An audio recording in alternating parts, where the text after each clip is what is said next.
Bapak, Ibu, dan saudaraku yang saya kasihi di dalam Tuhan Yesus, kita akan merenungkan kebenaran firman Tuhan. Dan sebelum kita merenungkannya, mari kita berdoa. Kami menyadari Tuhan bahwa kami terbatas memahami kebenaran firman-Mu. Namun kami percaya bahwa Roh-Mu yang kudus menjadi guru yang agung yang akan menolong kami tidak hanya mengerti, memahami, tapi juga menolong kami untuk melakukannya dalam hidup kami. Berkatilah firman-Mu, berkati kami. Dalam Kristus Yesus kami berdoa. Amin. Saudaraku yang saya kasihi dalam Tuhan Yesus Kristus, murid-murid Tuhan Yesus sebelum mengalami masalah, mereka begitu bergairah, bersemangat, dan punya komitmen dalam mengikut Tuhan Yesus. Tapi setelah mereka mempunyai masalah, mari kita menelusuri bagaimana sikap murid-murid Tuhan Yesus dikala mereka sudah menghadapi satu masalah. Firman Tuhan yang akan kita renungkan adalah dari Matius 28 ayat 7 yang mengatakan demikian. Matius 27 ayatnya yang ke-28. Maaf, Matius 28 ayatnya yang ke-7. Demikian firman Tuhan. Dan segeralah pergi dan katakanlah kepada murid-muridnya bahwa ia telah bangkit dari antara orang mati. Ia mendahului kamu ke Galilea. Di sana kamu akan melihat dia. Sesungguhnya aku telah mengatakannya kepadamu. Yang menjadi tema renungan kita adalah janji Yesus yang mengatakan, aku mendahului kamu ke Galilea. Bapak, Ibu, dan saudaraku yang saya kasihi dalam Tuhan, suatu kenyataan yang kita tidak bisa sangkali bahwa tiada hidup tanpa masalah. Sebenarnya masalah tidak menjadi masalah. Yang menjadi masalah dan yang terpenting adalah bagaimana kita menghadapi masalah. Setelah Yesus disalibkan, mati, dan dikuburkan, murid-murid Tuhan Yesus mengalami masalah besar. Mengapa? Mengapa mereka mempunyai masalah yang besar? Karena mereka tidak percaya akan janji Tuhan yang mengatakan, aku akan bangkit pada hari yang ketiga, dan setelah aku bangkit, aku akan mendahului kamu ke Galilea. Kalau kita baca Matius 26 ayat 32, dikatakan, jangan takut, dan di sana kamu akan bertemu dan melihat dia. Inilah berita kebangkitan, berita dari kubur kepada murid-murid.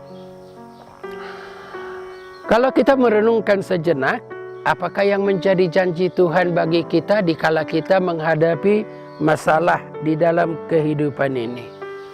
Perlu kita menyadari, Bapak, Ibu, dan saudaraku, Tuhan tidak pernah berjanji kita tidak akan mengarungi lautan tanpa gelombang. Tuhan tidak pernah berjanji akan memberikan hari tanpa panas, tanpa hujan, tanpa angin, dan Tuhan tidak pernah berjanji bahwa jikalau kita percaya, tidak akan menghadapi masalah. Tetapi perlu ditegaskan, Tuhan berjanji. Dia berkata, jangan takut, jangan khawatir, jangan cemas, jangan gelisah hatimu. Aku menyertai engkau. Dan bahkan Tuhan berjanji kepada kita bahwa Dia turut bekerja di dalam segala hal untuk mendatangkan kebaikan bagi kita. Roma 8 ayatnya yang ke-28. Tentu Tuhan tidak berkata bahwa Dia akan mengambil alih semua masalah yang ada dalam hidup kita. Tetapi Dia akan turut bekerja dikala kita melibatkan Dia, menyerahkannya ke dalam tangan Tuhan, sehingga dia memberikan kekuatan, memberikan jalan keluar, sehingga kita mampu untuk menghadapinya. Kita bisa membuat satu ilustrasi. Tentu satu yang dikatakan laut itu menjadi indah atau pantai itu menjadi indah, iya, oleh karena gelombangnya yang indah yang membuat terkenal sampai ke mancanegara. Tentu mungkin kita tahu itu Sorake Beach di Nias atau di Teluk Dalam, Nias Selatan, Pantai Kuta di Bali. Begitu banyak orang wisatawan berkunjung menikmatinya, iya, dan olahraga selancar oleh karena gelombangnya yang indah. Sebenarnya masalah tidak jadi masalah, tapi bagaimana sikap kita di dalam menghadapinya.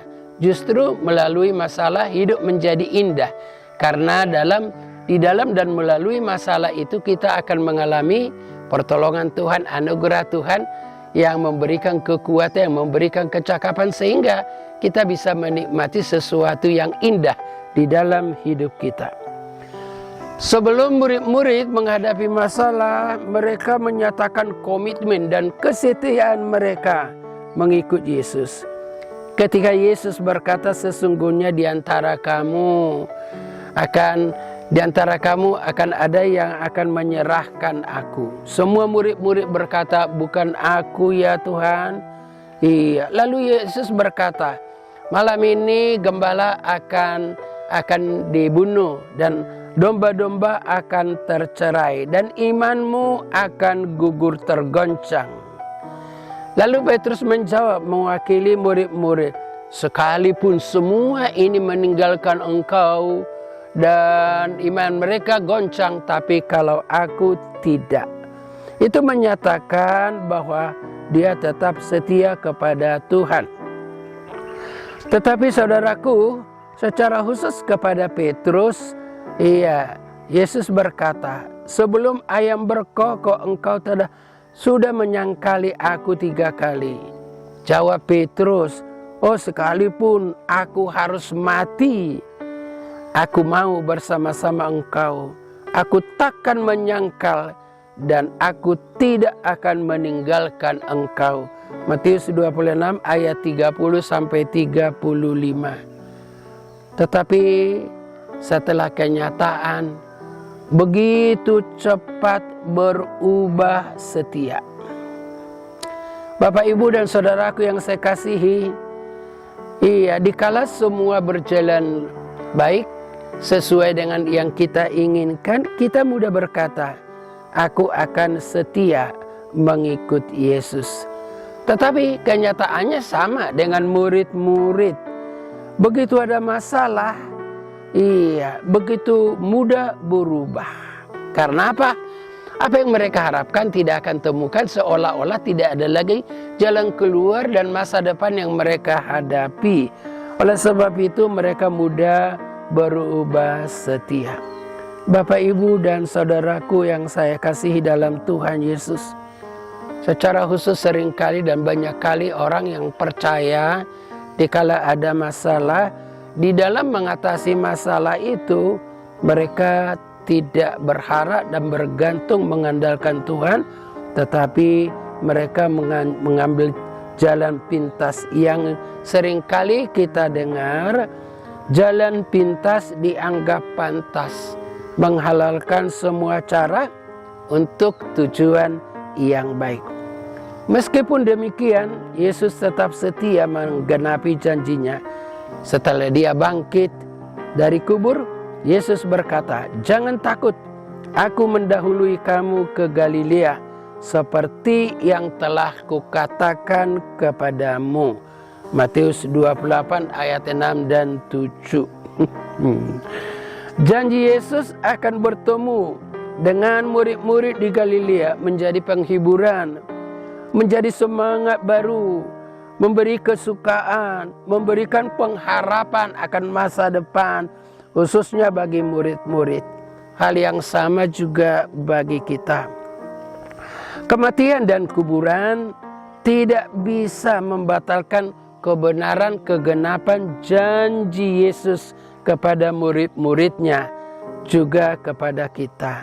Karena Tuhan berkuasa melakukan apa yang dijanjikannya. Sebagai penutup renungan kita, mari kita berpegang teguh kepada janji penyertaan Tuhan di dalam perjalanan hidup kita dan di dalam seluruh aspek dan situasi yang kita hadapi. Mari kita tetap setia mengikut Dia di dalam situasi dan masalah yang bagaimanapun. Amin. Kita berdoa. Terima kasih Tuhan untuk firman-Mu yang meneguhkan hati kami, bahwa Engkau menyertai kami. Tidak ada yang mustahil bagi-Mu di dalam masalah yang kami hadapi. Jika kami mengikut sertakan Engkau, kami akan mengalami sesuatu yang indah, pertolongan yang memberikan harapan yang baru, semangat dan kekuatan yang baru. Berkati firman-Mu. Dalam Kristus Yesus kami berdoa. Amin.